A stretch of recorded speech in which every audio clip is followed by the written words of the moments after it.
मुअज़्ज़ज़ दोस्तों, इस कहानी की इससे पहले आप 21 किस्तें सुन चुके हैं।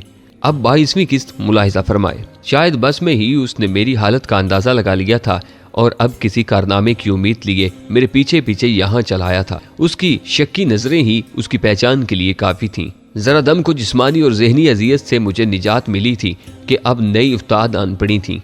बात यह नहीं थी कि मेरी गिरफ्तारी का खतरा था, क्योंकि पूछगछ पर मैं किसी को भी अपने नाम और एड्रेस से मुतमिन कर सकता था, लेकिन इमरजेंसी होने की वजह से और खुसूसन ऐसे सरहदी इजला में उसके बाद जो हालात का लंबा सिलसिला शुरू होता था, मसलन यहाँ किसके पास आए हो, क्यों आए हो, कोई मकामी शनाख्त वगैरह वगैरह, ये मेरे लिए तकलीफ देह साबित हो सकता था। मैं बहरहाल फौज को धोखा देकर भागा था और दुश्मन को कमजोर जानना मेरे पेशे के असूलों की नफी करने के मुतरादिफ था। मैं ऐसे हालात क्यों पैदा होने दूं कि कोई मेरे मुतल्लिक छानबीन करता फिरे। ये थी असल में वो सोच जिसने मुझे यहाँ से भागने का मशवरा दिया था। मैं होटल से 5-10 मिनट के बाद ही बाहर चला आया था। अब मजीद दर्द सर मोल लेने के लिए मैं तैयार नहीं था। फौरन पठानकोट वाली बस का टिकट खरीद कर मैं उसमें सवार हो गया था, क्योंकि पठानकोट से मुझे जरा ज्यादा राह मिल सकता था। उसके अलावा मुझे मालूमात भी जल्द अज जल्द मुंतकिल करना थी। इस मरतबा मुझे अगले दरवाजे के करीब ही जगह मिली थी। जैसे ही बस स्टार्ट हुई और मेरे मुंह से जय भवानी माई के अल्फाज ही बामुश्किल निकल पाए थे, जब वही मनहूस सूरत ड्राइवर के सर पर लगे शीशे में उभरी। शायद बेचारा मायूस होकर गुरदासपुर लाइन वापस जा रहा था। उस अचानक सूरत हाल से ख्वाम मेरी हंसी निकल गई। शायद उसने भी मुझे बस में देख लिया था, क्योंकि हैरत और खुशी के मिले जुले तासरात जो उसके चेहरे पर अचानक मुलाकात से उभरे थे, उनकी एक झलक तो मैंने भी देख ली थी। मुझे फौरी फैसला करना और उस पर अमल पैरा होना था। मुश्किल ये थी कि अब मेरे पास पैसे भी न होने के बराबर रह गए थे और पठानकोट जाना भी मुमकिन नहीं रहा था, क्योंकि अब तो उसका मेरे मुतल्लिक शक यकीन में बदल चुका था। मुझे न सिर्फ उससे पीछा छुड़वाना था, बल्कि पैसे भी हासिल करने थे। बुखार की सी कैफियत मुझ पर तारी होने लगी थी और लुधियाना पहुंचने से पहले मैं बीमार होने का खतरा मोल नहीं लेना चाहता था। कंडक्टर वाली सीट खोलकर वो उस पर बैठ गया। बस ओवरलोड थी। उसके और मेरे दरमियान 8-10 सवारियां खड़ी थीं। जैसे ही बस अड्डे से निकलकर सामने वाली सड़क से भरी पूरी सड़क पर पहुंची, मैं चिल्लाया और मेरा बैग रह गया और अपने आगे खड़ी सवारियों में से तेजी से जगह बनाता दरवाजे तक जा पहुंचा। बस ट्रैफिक में इंतहाई कम रफ्तार से चल रही थी। मैं फुर्ती से नीचे उतर गया, लेकिन खाली हाथ नहीं। दरवाजे पर लटके हुए एक अप टू डेट सरदार की पतलून की पिछली जेब से एक बटुआ भी साथ लेता गया था। जैसे ही मैं नीचे उतरा, अड्डे की तरफ जाने वाली एक खाली साइकिल रिक्शा को पकड़ने के लिए मुझे खासी दौड़ लगानी पड़ी।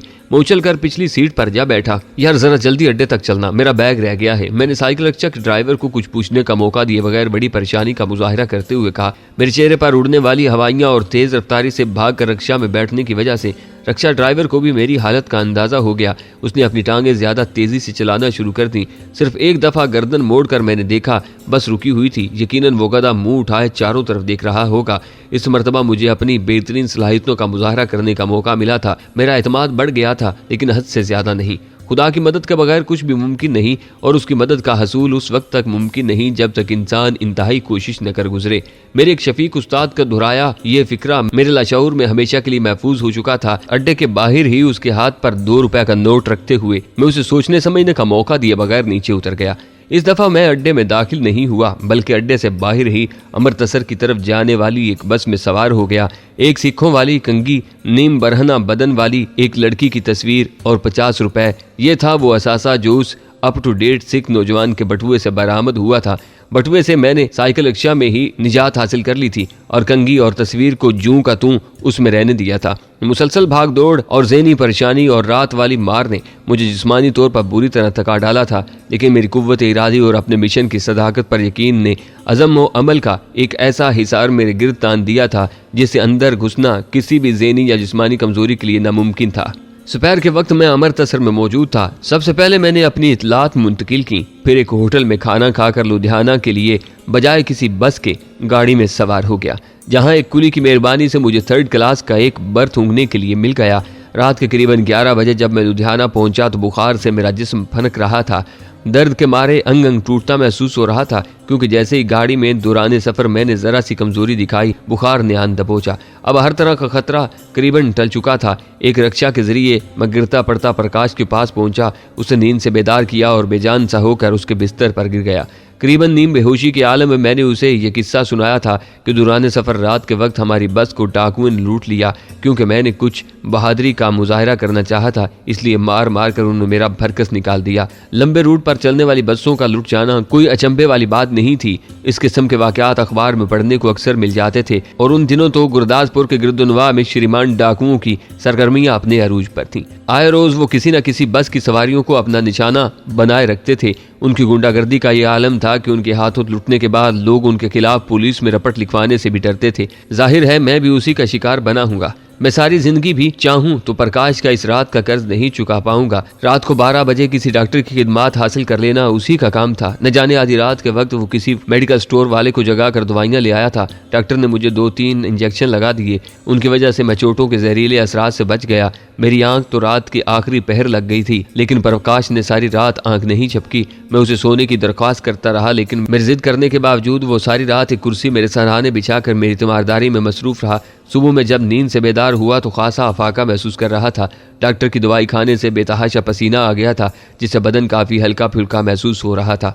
जिस्म पर मुख्तलिफ जगह अलबत्ता तशद्दुद के निशानात नीले पड़ गए थे। खैरियत ये गुजरी कि सोजन नहीं आई थी, वरना बीमारी का वक्फा खासा तवील हो सकता था। मुझे अफाका होते देखकर प्रकाश के चेहरे पर बशाशत दौड़ गई। थोड़ी देर बाद जब हम नाश्ते से फारिग हो गए, वो नीचे कारखाने में चला गया, जबकि मैं ऊपर वाली मंजिल के वाहिद रहायशी कमरे के बाहर धूप में आरामदेह कुर्सी पर बैठकर गुजरे वाकयात का तजिया करने लगा। और फिर गुज़िश्ता चंद रोज के अखबारात मेरे हाथ में आ गए। मेजर भास्कर के कत्ल ने राह के ऐवानों में जलजला बर्पा कर दिया था। भारतीय सिक्योरिटी निज़ाम से मुतल्लक तकरीबन सारी एजेंसियां जो खुसूसन पंजाब में काम कर रही थीं, उन्हें यकीनन अपने गैर महफूज और बोधेपन का एहसास होने लगा होगा, क्योंकि सरहदों के इतने अंदर आकर एक अहम अफीसर का कत्ल कोई मामूली बात नहीं थी। आम हालात के मुताबिक भारतीय सिक्योरिटी अफसरान ये बात तो मानने के लिए तैयार ही नहीं थे कि ये किसी गैर मुल्की जासूस या कमांडो का कारनामा है। उनके ख्याल में ये तो मुमकिन था कि प्लानिंग पाकिस्तान इंटेलिजेंस ने की हो, लेकिन इस पर अमल करने के लिए मकामी हमदर्दों की खिदमत हासिल की गई थी। अब उन हमदर्दों का सुराग लगाना ही उन्होंने अपनी इज्जत का मसला बना लिया था और इस सिलसिले में पंजाब भर में डिफेंस ऑफ इंडिया रूल्स को बरोकार लाते हुए मशरकी पंजाब की पुलिस ने करीबन सारे ही नामवर स्मगलरों को नजरबंद कर दिया था। सरहदों पर BSF बॉर्डर सिक्योरिटी फोर्सेस की गश्त बढ़ गई थी और कंपनी हेडक्वार्टरों से महफूज दस्ते काफी तादाद में सरहदों पर फैला दिए गए थे। होमगार्ड जो सरहदी देहात के तरबियत याफ्ता नौजवानों पर मुश्तमिल थी, उसे भी जदीद असला से लैस कर दिया गया था। सरेशाह भी ये लोग अपनी मुकर्रर करदा ड्यूटी पर पहुंच जाते थे। होमगार्ड ज्यादातर अपने अपने देहातों के इर्द गिर्द ही गश्त लगाया करते थे। मकामी बशिंदे होने की वजह से उन्हें अपने देहातों को सरहद की तरफ से आने वाले खुफिया रास्तों का इल्म होता था।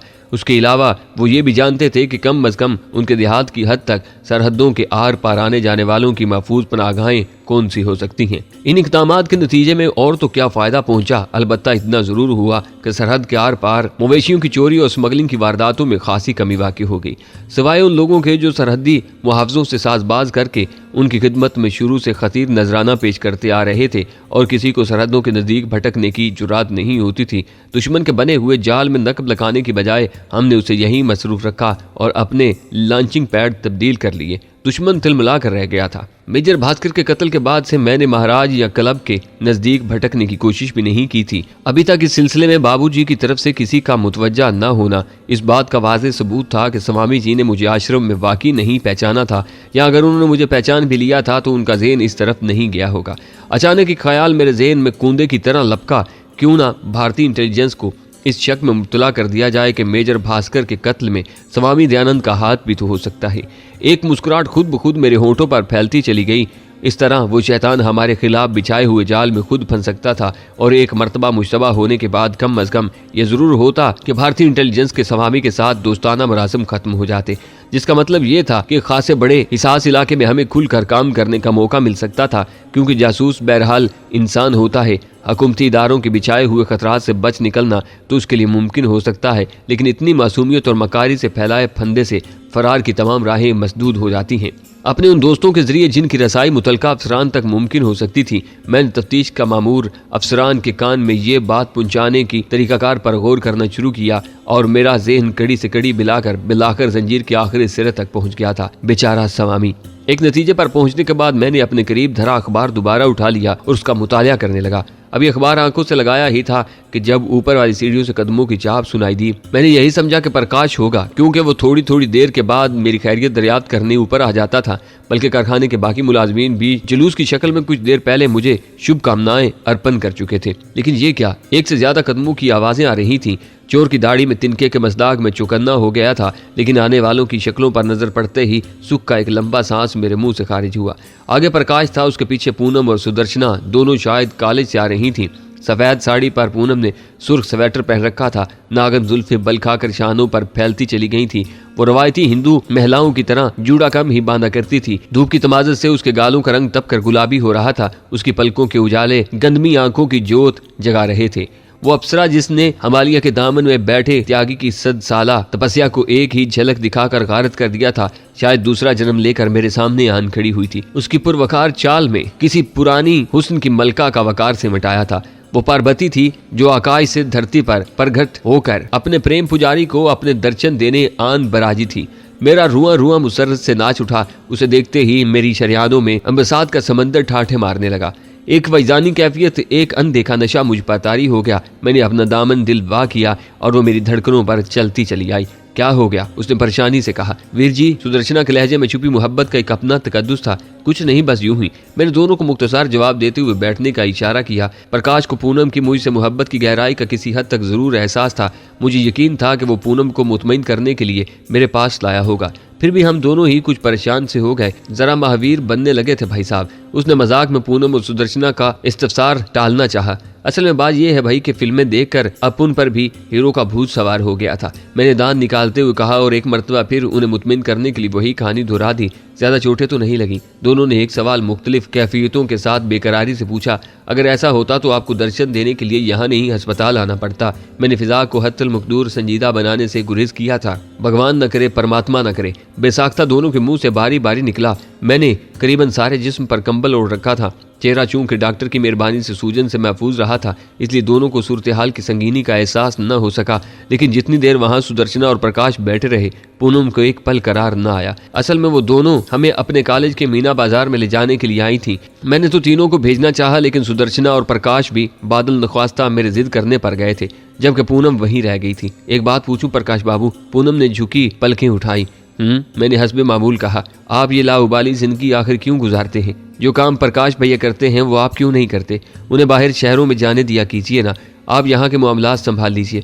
बाबूजी भी आपकी बात मानते हैं और किसी की तो सुनते नहीं। उनके करीब रहने से मुमकिन है वही अब सियासत से बाज आ जाएं, वरना तो हुकूमत अब खासी सख्ती करने लगी है। आप कम अज कम मेरा नहीं तो माता जी का ही ख्याल कीजिए। उसने करीबन रूहानी आवाज में कहा था। अगर तुम्हें इस वाक़े ने ज्यादा मुतासर किया है तो मैं भाग कर दिखा सकता हूँ कि मैं बिल्कुल ठीक हूँ। मामूली सा हादसा था, बस मुझसे बर्दाश्त न हुआ कि कोई मुझे कमज़ोर जानकर मेरे पैसे छीन ले। फिर यूं बुज़दिलों की तरह ज़िंदगी गुजारना मुझे तो अच्छा नहीं लगता। मैंने अपनी जज्बाती कैफियत दबाने के लिए लफ्ज़ों की आड़ लेना चाही, लेकिन बेसूद। उसके लहजे में सिमटी अपनायत ने मुझे पिघला दिया। पूनम ने इस मरतबा पलकें उठाकर मेरी तरफ देखा। उसकी आंखों में आंसू मचल रहे थे और मैं नहीं चाहता था कि ये अनमोल मोती यूं लुटा दिए जाएं। शायद लाशौरी तौर पर मेरी ख्वाहिश यही थी कि पूनम इस वक्त तक उन्हें महफूज रखे जब ये सूते खुश पड़ जाएं। वो रोना चाहेगी और रो ना पाएगी। वो मेरी चारपाई पर बैठी थी। मैं बेख्तियार होकर उठा, उसकी ठोड़ी को छूते हुए उसे मुखातिब किया, लेकिन मेरी इस हरकत का रद्द अमल शदीद था। पूनम ने आंसुओं से भीगी लाचार सी मुस्कुराहट से मेरी समत देखा और मुझ में समा गई। आंसुओं का सैल रवां उसकी शबनमी आंखों से बह निकला। मैंने उसे तशफ़ी देना मुनासिब न जाना, क्योंकि उन लम्हों का तकाजा यही था वह अपना गुबार निकाल ले। जाने कब तक वो मुझसे लिपटी मेरी धड़कनों में समाई रही। जी तो चाहता था ये लम्हे अमर हो जाएं, लेकिन हाय रे मजबूरी। मैंने उसे खुद से अलहदा करके उसके चांद चेहरे को अपने हाथों के कटोरे में रखकर ऊंचा किया। एक बात कहूँ पूनम, मैंने उसके मखसूस लहजे में उसको मुखातिब किया। वो खामोश रही। तुम कभी कभी इस तरह आंसू जरूर बहाया करो। मैंने उसकी आंखों में तैरने वाली गुलाबी डोरों में से उबरते हुए कहा। तुम्हारी आंखों की गजबनाकी बढ़ जाती है। मैं उसकी इस्तफसाराना नजरों में फिर डूब गया और उसके लज्जाने की अदा ने मुझे मार डाला। अच्छा, अपनी आंखें पूछ डालो, कहीं चलते हैं। कहाँ? उसकी आंखों ने फितने जगाते हुए पूछा। जहाँ धरती और आकाश गले मिलते हैं, मैंने फिल्मी लहजे में कहा और पूनम की हंसी ने फिजा में नुकरई घंटियां बजा दी। लेकिन ये ठीक नहीं, आप आराम कीजिए ना, उसने हंसी रोक कर कहा। है भगवान, ये खूबसूरत कन्या हमसे पीछा छुड़ाने के लिए कैसे कैसे छल करती है। मैंने दोनों आंखें बंद करते हुए पंडितों के लहजे में कहा। एक मर्तबा पूनम फिर खिलखिलाकर हंस पड़ी थी।